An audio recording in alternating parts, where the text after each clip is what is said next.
We are back. Al DeMarco here along with Steve Budin. This is the section of the show we like to take a break from analyzing some games. And we've got two more games we're going to break down here in a moment on the Giants, Chargers, and the Colts, Texans. But now we want to take a couple of minutes and talk about proposition plays. And, you know, Steve, I think that one of the mistakes that a lot of gamblers make is they only look at proposition plays when the Super Bowl rolls around, and that's a big mistake.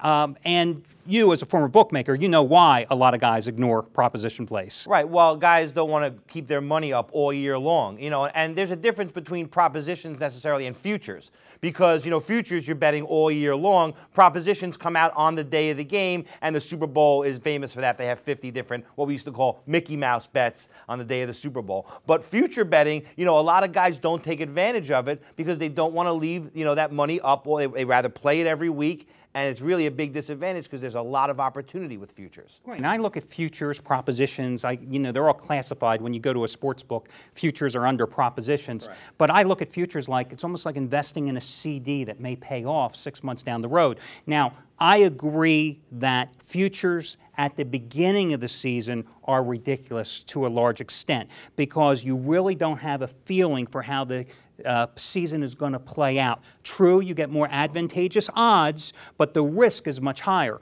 But here we are at the season's midpoint. The odds are lower, but you're still playing with plus money future plays, meaning all these are great underdogs. So we've taken some of our favorite categories, and we've got our advice on where we would go. And the first one, league MVP. And there's four guys here that we've kind of isolated that we'd like to talk about. First up would be, let's talk about Drew Brees. Right. Saints undefeated.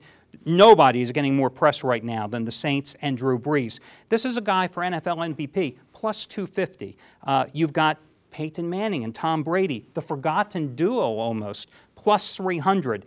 And then there's that guy, Brett Favre, plus 500.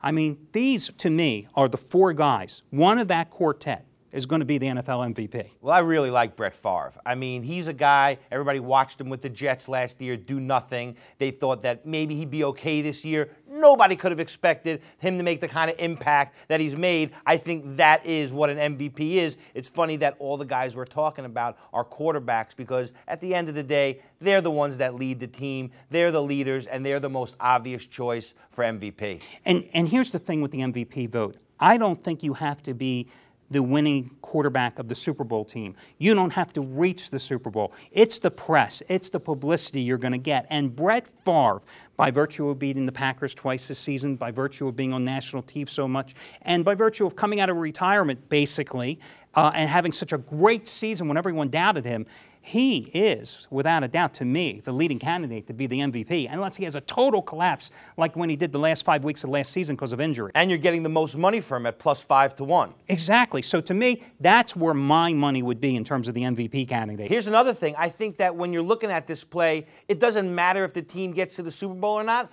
but you want them to have a chance. And I think that Favre and the Vikings do have a chance. Oh, absolutely. With one loss on the season, absolutely.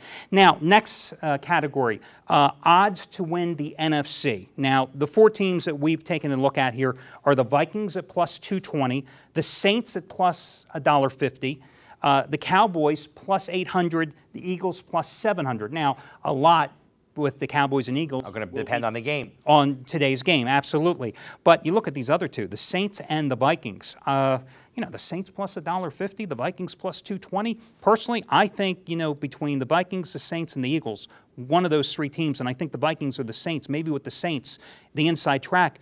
But even if you say the Saints, and you look at their schedule, they really only have 3 tough games left. And really just New England. Yeah, really, that's truly it. They have such a favorable schedule, and you're still getting the favorite at plus money.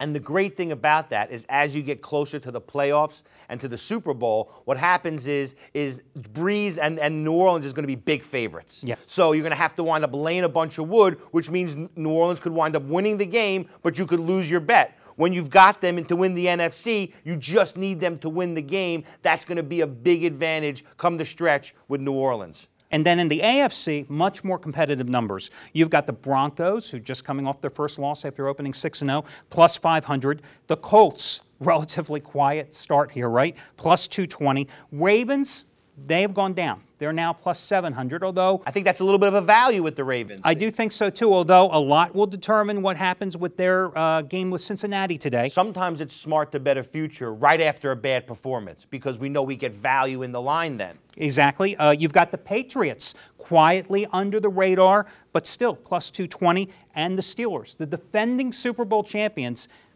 plus 350. I think that's the biggest value on the card right there. You give me the defending champions at plus 3.5 to 1. I'm taking that all day long. I mean, my money here is on the Colts plus 220 and the Steelers plus 350 because I just don't really believe the Patriots have what it takes defensively. I don't believe the Broncos are for real. And ironically, of course, the Steelers and Broncos are playing tomorrow night. But I agree with you, I like the Colts and I love the Steelers, the defending champs at plus 350. Colts were my dark horse 3 weeks ago. I mentioned it on the show. They were 3 to 1 at the time.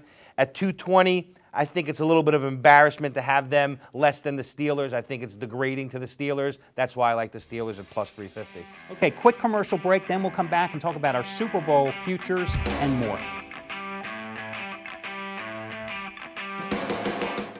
Steve Budin, CEO of the world's largest sports handicapping website, PickNation.com, and I want to take a minute to talk to you about Las Vegas. Spent my entire life playing in Vegas, so take it from me. There's only one hotel that captures the essence of Vegas, and it's the all-new Golden Nugget Hotel and Casino in wonderful downtown Las Vegas. Now you can get a taste of the high life for free because once a month at PickNation.com, we're going to select one lucky winner who will receive a free VIP high roller weekend getaway at the Golden Nugget Hotel. That lucky winner gets a high roller suite, VIP limo service to and from the airport, VIP check-in, and VIP seating to the Gordy Brown Show only at the Golden Nugget, and all for free. And here's the best part. This contest absolutely free to enter, no purchase necessary. Go to PickNation.com, click on the VIP Weekend Getaway link in the top right-hand corner, enter your email address and your info, and you can be the next lucky winner. We're giving away a free High Rollers weekend once a month. Don't miss your chance to live large in Las Vegas, all for free and only at the Golden Nugget.